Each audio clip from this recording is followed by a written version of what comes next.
Dışarı çok kaldırma, dışarı çok kaldırma. Köşeye bak, köşeye bak, köşeye görün. Köşeye sonra görün. Get lan arasına. Get yaptı. Get üstüne. Dur. Get üstüne, get. Başı kaldır. Baş.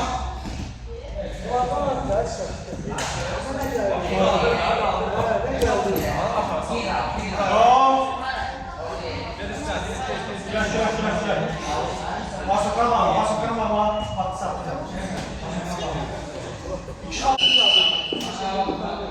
Yana vururlar işte. İki olmadı böyle dönmeye basın.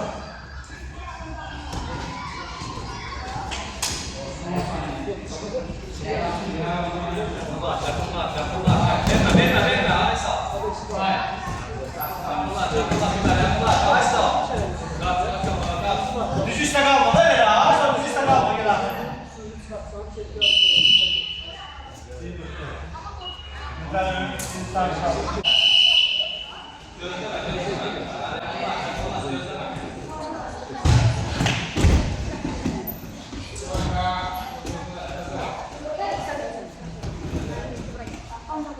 Az geçti ama sırı böyle de.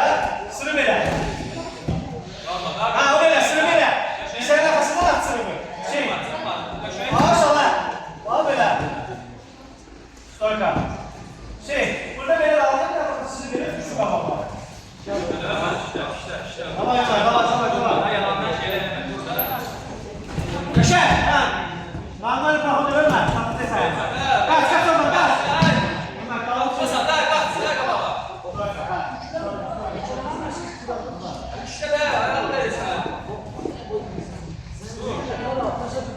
Şu an